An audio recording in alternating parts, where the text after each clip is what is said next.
Every WoW expansion has had the same problem, in that it's got to take you somewhere new, somewhere you've never been, somewhere you don't know, and have to learn to care about. Now this was fine whenever Blizzard was adapting Warcraft 3. Outland and Northwind were places we'd already fought over, they already felt quite rich in the lore, so a lot of our investment was kind of preloaded. But everything since then has been fighting uphill. Pandaria, Draenor, Broken Isles, Kulturash, Shadowlands, Dragon Isles, Khazalgar. Some of these places have been great, but I think they all asked you to build attachment mostly from scratch. And in an MMO with a compressed main story and limited quest runtime, that can be a tall order. Midnight does not do that, because Midnight goes home.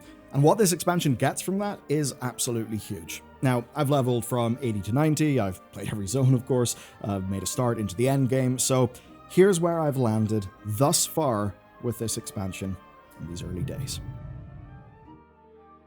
Midnight begins with the Sunwell under siege. We immediately go there, we're immediately in the fight. It's a good enough spectacle, it's fairly snappy, and actually the narrative stuff does feel pretty good.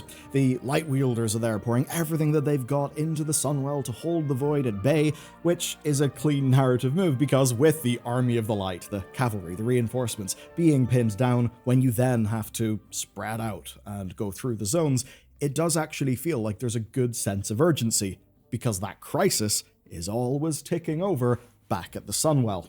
So that's quite smart. It works well, and I particularly liked how, when I look at the various characters that are pulled in here, they actually feel like they are leaders of their various factions and groups. It doesn't feel like a tiny story driven by the personal dramas between a few different characters. Yes, there are tensions between those characters, but, say, Turalyon very much is seen as the commander of the Army of the Light. The Army of the Light actually do feel like their own little sub-faction within Azeroth. That's quite good, because when we're dealing with these groups, as actual groups, in the overall lore and setting, it helps the MMO feel like a big world, as opposed to a bunch of character melodrama, with the character melodrama driving the story rather than the actual stakes, the groups, the power that they've got, the forces that they've got. So that'll work quite well. But you know what? That's not the main thing that got me. What got me was stepping into a rebuilt Eversong. Some of that's personal. The Burning Crusade was formative for me. I always loved this part of the game world. But the thing about remakes of things you love is they almost never feel right. Something is always off. And we see that even within World of Warcraft. The Cataclysm revamp did a bunch of cool things, but I think a lot of zones lost what made them feel unique. What I'll say here is I don't feel that something's wrong, that something is off. Silvermoon, Eversong, the settlements that I ran through as a new player, all felt correct. Not just pretty, but correct. Now I know some people wish there was more of a scar there, and there are a few things about Blood Elves. I personally think the Blood Elves moving on a bit from the Fel and the scar stuff being healed over, which, by the way, is actually lore accurate, I'm fine with that stuff. It doesn't really kill the experience for me. I know not everybody agrees with that though, and they would prefer the Blood Elves felt more like they did whenever they were new, and did have a bit more edge to them. I'm certainly sympathetic to that. But the core thing here isn't really those details. You see, the questing that you go and do is standard enough Warcraft fare, right? Basically, Army of the Light's pinned down, you go into Eversong, there's this light bloom problem that's stemming from the Sunwell that actually leads us into the Imani Trolls and also into Harrendar, and that stuff's all solid. It's not revolutionary. I mean, WoW quests are still WoW quests. But the thing that was different is that I cared. I felt I cared immediately, and without effort. And I compare that to the War Within. Hallowfall was cool. The zones were well made, but engaging with them required work. You had to learn to care about somewhere entirely new, with new factions, new stakes, new geography, new twists and lore that could be confusing. That ended up being a big enough ask, and I certainly saw the impacts of that in the comments. What I can say here is that for me, falling back into the world felt absolutely effortless. And that is a huge win that Midnight has that just about no other WoW expansion has got. And of anything I'll bring up in this video, I think that is my main takeaway, and it was fairly obvious to me within the first hour of playing. Now, there are other things to talk about with Eversong, right? I mean, Lorthamar, I think he deserves a call out. He's voiced and written like an actual leader. You can feel the strain of holding his city together under all of the pressure balancing, the Army of the Light. being a little bit extreme at times, the Void Elf tensions, the factional disagreements, that stuff is properly compelling. And because it's happening at that bigger level of, well, factions, it actually feels like things are happening in the setting, as opposed to melodrama. But I've already made that point. With that said, let's start talking about the zones. So from Eversong, things then branch out. You can go to zul'aman, you can go to Harandar, or you can go and do an Arator questline. But I'll do zul'aman first because I think it's the stronger of these two zones. Basically, it's a fairly tight troll narrative. It's really quite well done. Zul'aman has been devastated by the Void. There's very obvious big Void problems, so you go in there, you help them, they get absolutely battered, and then, you go through some quests, reuniting some tribes, reconnecting with Loa, that sort of thing, brokering uneasy alliances, such as between the Blood Elves and the Amani Trolls. It's all fairly core Warcraft stuff. But what makes it work is, I think, actually what they don't do. Now, there are bits where, and I'll talk about dialogue later, but some stuff is so laid on thick, on the nose, and, almost primary school level that I think the dialogue really does let them down. But one thing I did really like is there's this stuff with the brother character. He's the sort of dude who would charge into battle, get a bunch of his allies killed, the type who would choose violence in a way that isn't measured or strategic. And he doesn't get a clean redemption by the end. He's glad his people survived, he's glad that you guys have went and done your quest, but you can tell that he's unresolved.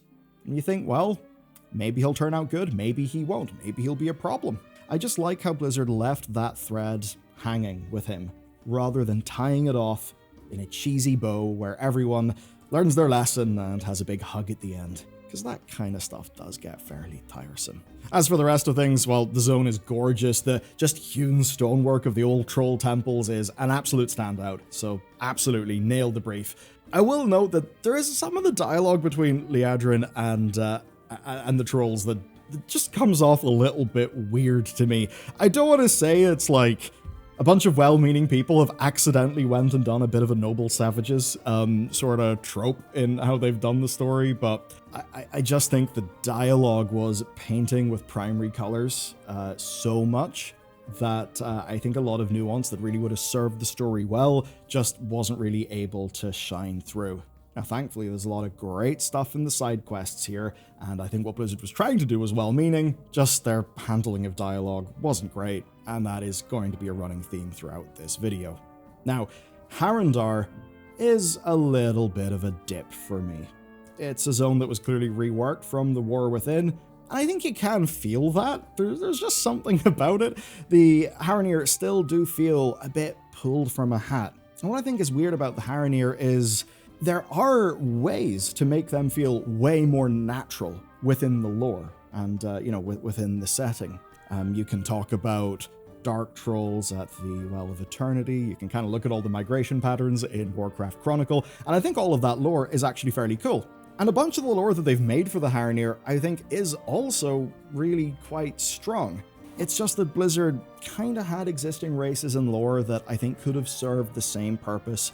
I think that would have led to a more cohesive game that was spending more time exploring things rather than telling players about things from a big new lore lens that involves a whole bunch of additional, learning and synthesis, I guess. And I say that because WoW's main storylines always do feel too compressed and too fast. And in a world where that just is how they are, I think adding new factions over exploring existing ones is often hard to justify. But as I said, the deeper lore is actually interesting. The cave paintings, the forces of life is something dangerous, potentially, rather than benign. All of the connections back to Draenor as well. Those are fantastic. The Draenor lore about, say, the Apexis civilization, which is a light-worshipping civilization. Everything with the Spore Mound and the Botany, that stuff is fantastic, and it's actually quite nice to see it here. And I will say the music of Harandar is a particular standout as well. You can feel their composers are kind of stretching towards something new, and I think they, by and large, did pull it off. But Harandar is where the effortless investment that I talked about earlier, investment emotionally, like player investment, it is where that breaks. Because it's the one zone that is very much built on stuff that is new, that felt underexplored in the War Within, and I just think that's a zone that isn't as engaging with the others, and in fairness, some of that's because of the context of literally just how it exists, how it's came into being, and how that stuff was handled in the War Within. Meaning that for a lot of people, they're not exactly primed to be interested in the Haranir, because the last time they saw the Haranir just wasn't as interesting. But okay, let's talk about our big new character, our golden boy, Arator. Look, I have a bit of an instinct in me that looks at Arator, and almost like I want to roll my eyes and kind of think, it's just another Anduin, isn't it? And there is a little bit of that, but I actually do think that the Arator questline worked, and his character has worked for me, I would say, more than I anticipated it would. But this isn't just a character review. One of the things that we get is a questline with Arator that just kind of works to give you a break from the zone hopping. And it's all lessons in the light, trying to reconnect with his father with the help of some old paladins who are trying to teach him things. Well, old paladins and priests. You go to great places. You visit Light's Hope Chapel, you go to the Burning Steps. There's blasts of nostalgia that do actually land really well for me, and it all builds toward reconnecting Arator with Turalyon. So you reforge Turalyon's old shield as, I don't want to say a peace offering, but there's been tension between the two characters. And the payoff here is great, because while Turalyon does see his son, and I think does appreciate what was done, he does ultimately reject the shield. He says some wounds can't be healed. It's clear that he's not ready, that the 1,000 years of war that he spent in the Twisting Nether kinda broke something in him. And that's of course something that started off whenever light blindness first hit him in the battle, the Burning Steps. I like that Blizzard didn't immediately go to the schmaltzy, oh look, the sun did a cute thing and now, everyone's embracing and there's reconciliation and it's all brilliant and happy. No, we don't get that. And I think the story is far better for it. A worse version of Midnight would have just given you the hug here where the father takes the shield and says, son, you're right. And everyone in the room grows and becomes more wise and good. That would have been boring. This version of the story has Arator realizing that his father isn't ready. Maybe he won't be ready soon. And Arator decides that ultimately, he can only control what he can control. I think that's good. There's some narrative restraint there, and again, a type that Blizzard often is not able to display. Now, for some of my fellow deep lore people, there is the stuff about Eitrig and the Sons of Lothar. I've already talked about that at length. It did take away a bit from the experience here. It just meant that we see Eitrig, and apparently a whole bunch of stuff has just happened off screen with him as a character, and maybe with the Sons of Lothar as a group. I just don't like Blizzard just kind of dropping these characters in and being like, oh yeah, they're all better now, by the way.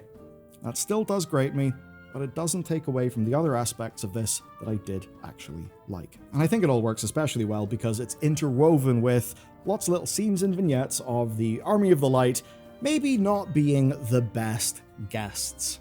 And yes, seeing the zealotry that can be there with the light. I actually think they explore that stuff really well. I've seen some people on the internet just kind of say, oh, Blizzard are just trying to say the light is bad now and evil. And I mean, I understand where that opinion could come from. I don't think it really would have any basis in Warcraft, though.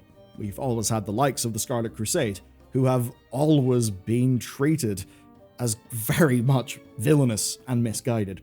So I think the way that they've handled Light and the Void together has actually enriched both of them and made them a lot more interesting than I think they otherwise risked being. But to properly explore this stuff, we gotta go to our final zone, Voidstorm. Voidstorm then. Turns out we can't go there immediately. We end up having to do some questing with Magister Umbric. We go through a remade Magister's Terrace. It's quite neat. And of course, Void Elves being anywhere near the Sunwell is inherently dangerous. Not as dangerous as Illyria being there, because she does have that Dark Naru in her, but, you know, sometimes you gotta fight fire with fire. So, we go to Magister's Terrace, we then work out a way of getting into the Voidstorm, and then we go to the Voidstorm. And it certainly is one of the less visually lavish zones out there. It is a blasted void hellscape. It looks like one. And that definitely, while it works for the story, is something that I think I do need to hold against it a little bit. But by this point, I do think that we've been quite well rewarded with gorgeous environments through the other zones. So having a zone that just commits to its own desolation does actually work quite well. and Blizzard's artistic execution is still characteristically strong. I mean, you look up and you see all of the, I'm just going to say the void swirlies in the sky, gorgeous skybox, lovely gradients, thumbs up, even though it is, I think, quite almost objectively the least interesting zone that is here in this expansion. But what I did find is I enjoyed what was going on with the narrative there. The basic setup is we want to hit back at Xal'atath, but we've got to sort of establish ourselves there. So we head in with Lothraxion and Arator. Now, Lothraxion's, he's a funny guy. He's this light-forged Nathrazim, and you really get that sense of him being puritanical, zealous, reckless, and you can almost feel that as the Void gets stronger, of course, Light and Void being sides of the same coin, which we've always known because of Dark Naru, it's almost as if the stronger the Void is, the stronger the Light can almost be to meet it. But of course, the issue is that that light is being channeled through person, say Lothraxion or Tyrellian. And as it becomes stronger, more extreme, it does change their personality in ways. And I actually think they really did pull that off quite well. And by the end of the questing here, he is quite ready to just blow everything up without thinking about the consequences in a way that is purely like some of the Scarlet Crusade incarnation of the light flowing through him. Just that he is, similar to them, misguided and self-righteous, so thinks he's absolutely doing the right thing. That culminates in a dungeon that, I don't want to go uber spoilery here, a dungeon that I think I can see why some people would find it unsatisfying because of some lore implications. I think that ultimately it is a dungeon that has got narrative stuff in it, that serves its purpose well, and ultimately, to me, was fairly satisfying. But I've talked about the light here. There's also the Void, and one of the nice additions we get here, and we see explored, is how the Void actually works. So it's not just Xal'atath and her little minions. No, the Void is basically constant competition all of the time. And we meet this Dominar called Decimus. We end up working with Decimus, and it's great. Decimus, I suppose, does like us, does find us amusing, but it's not out of the goodness of Decimus's heart, is it? Basically, as they see it, Xal'atath winning would just mean stasis, right? Everything gets consumed. And Decimus thinks that would just be boring. What about the love of the game? What about loving intrigue, backstabbing, climbing the ladder? Totally lives for that shit. Worked really well, I think, as a character. So yes, a Void entity, but one who is self-interested, who I guess has legible motivations, who does not feel like, oh, they're the Void, therefore they're all the same and they're evil. No. What I like here is that in a world where it could quite easily have just turned into light is good, Void is bad, and everything would be quite boring, I think they actually got a lot of nuance on either sides of the equation, and they made both of them, I think, more interesting. And with Decimus, it leads to a great character dynamic between our gang. Of course, Lothraxion is not a big fan of Decimus. And if you think about how, say, Samwise Gamgee would have been particularly skeptical of Gollum, Lothraxion is basically just doing that, but dialed up to 11. Now, when we go to Voidstorm, there's a big character we meet, Illyria. And of course, Illyria has been gallivanting around that place since the end of the War Within. And you know what? Illyria works better here than she has in a long time. She's often been one note, always scowling, always chasing Xal'atath with little regard for anything else. It's often felt like a little bit of a repeat of Tyrande and Sylvanas. But actually, having her with the son that she cares about, but in some ways barely knows, actually does give Blizzard some new emotional material to mine, and the moments between them, whilst they can sometimes feel a little over-sentimental, a little bit over-cheesy, I think do broadly land. And that is saying something, because for Blizzard, these moments don't normally land, and often don't feel earned. But at least with these two characters, they do. And as someone who's been a little bit tired of Illyria as just a bit of a one-note character, I was pleasantly surprised. So, Light and Void both being represented as powerful and dangerous throughout the expansion. The Army of the Light's extremism somewhat builds through the story. It's expressed through them as a faction, but also through the actions of characters in a way that I do think works. And that's even though there's a criticism that's fairly easy to land, which is that a lot of this is fairly simple. And look, MMO main campaigns often need to paint in primary colors. and they end up leaving the nuance for the side quests. That is, by and large, what has happened here. And by and large, it does work. It does lead to some narrative moments where I roll my eyes at, say, some of the dialogue, but it works here a lot better than it has in past WoW expansions. And as compared to the War Within, one really big win it has is that the 80 through 90 experience actually feels like a cohesive story that is woven through all of the zones, that has got a finale that does actually make sense. That is a big win. Very often, WoW has just felt fractured, to the point where people wouldn't even know what the main story is. But if you try to nitpick, and if you look at all of this with a critical eye, you will find loads of problems. And that brings me to what I think is the single most important thing for how we judge Blizzard, and that is the learning curve. Blizzard are making expansions faster than ever right now. The patch cadence has accelerated. I don't think perfectionism is a reasonable enough thing to expect from a team working at this pace on a live game.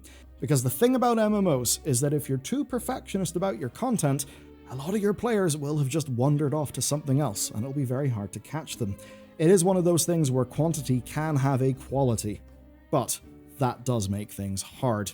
And that means that whenever we look at a team delivering that type of content, rather than thinking about pure perfection, I think what we need to look for is evidence of a learning curve. Evidence that they're getting better expansion to expansion.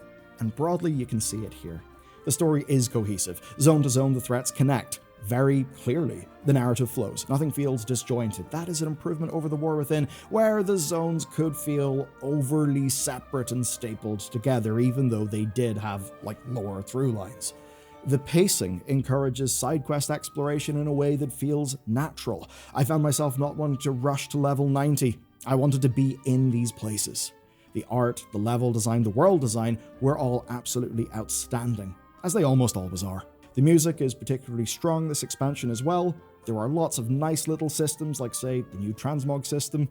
I know, there's been a lot of talk about its initial upfront costs, but I think it is a way better system. And getting housing decor from quest rewards and things does quietly change how a bunch of world content feels. WoW can just be more rewarding, even though it is a little bit weird to finish a quest and have a military commander dude hand you a table as your reward. But you know what? It's a fairly good reward. And then there's WoW's endgame world, where the new thing is the prey system. Basically, you select a target in a zone, and you kind of hunt them through these escalating ambushes. It's not exactly clear who is the prey in the prey system. It seems to be both you and the prey. Now, certainly, it's early days, but when I was just clearing the map of world quests, and the prey stuff was happening as a layer on top of that, it actually did feel good. I was surprised how much it kind of worked for me. But then there's what I'm going to call the single worst part of this expansion, and that's the dialogue. Seriously. Now, to be clear, there's lots of great dialogue in this expansion, but for every bit of great dialogue, there is a moment, or maybe two, where I am yanked out of the experience thinking, oh my god, how did adults write this, knowing, the age of the Warcraft playing audience? It is the weakest layer of this expansion by quite some distance. Some of it feels like quest designers, I guess, RPing in their own D&D campaign.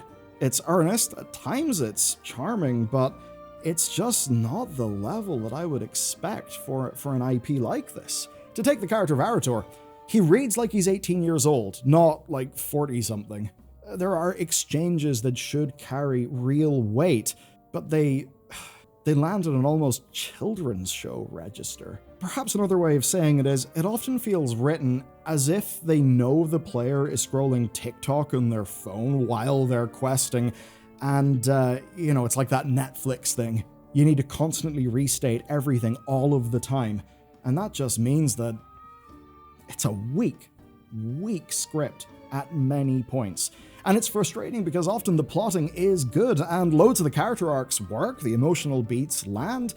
It's just that if they had this plotting, this story structure, with better dialogue, they'd really be cooking. For me, that's just the clearest example of something in this game being way worse than I think it should be when taken in the context of the world, how long this world has existed, how long it has been made, and the resources of the Warcraft team. I truly do not understand where this dialogue is coming from. That being said, I have also watched modern streaming television shows, and certainly in some of them, you see similar dialogue patterns to what you see here. So maybe there's a broader discussion to be had at some stage about writing and media. I just don't want WoW to feel like a shitty YA novel, and at times it does. So to close things off, this is definitely stronger than my first impressions of The War Within. Now, my first impressions of The War Within were fairly strong in the context of having just been off Shadowlands and Dragonflight, which both had substantial issues. So Midnight certainly is a good step up from The War Within. That's definitely a good thing. But I think the real significance for me is what this experience has kind of proved. And that is that modern Blizzard can take beloved, established geography and make it feel right. That's often not a given thing. Remakes don't usually do that, but this one absolutely does. Flying over a rebuilt Silvermoon, you do just think, what if all of the Eastern Kingdoms was like this? What if I could just fly from Silvermoon City, from the Isle of Quel'Danas to Booty Bay, and for it to be of that level of quality? You know what? That's a really exciting prospect. And I think it validates World Soul Saga's direction. I mean, seeing how well they've done this, and knowing that The Last Titan revamps Northrend, well, that does have me properly excited. And excited in a way where I just want to go there and experience that content now that I've had this sampler. And usually, the next expansion is exciting because you don't know what it's going to be. And of course, in many ways, we don't with The Last Titan. But knowing it's a Northrend revamp after seeing how well done this one has been, that's really good. And it does suggest to me that the best thing Blizzard can do is not to spend all their time inventing new worlds and new lore, that it is actually just about doing justice to the world and the lore that they already have. That's my big takeaway from the future. Obviously, this is first impressions. How the overall expansion plays out could be a totally different kettle of fish. We'll just have to wait and see. But that's what I think about this one for now. And if this has got you interested in playing the game, I think you should watch this video next. It has a whole bunch of just tips and bits of knowledge that are just things we wish we knew before we got started.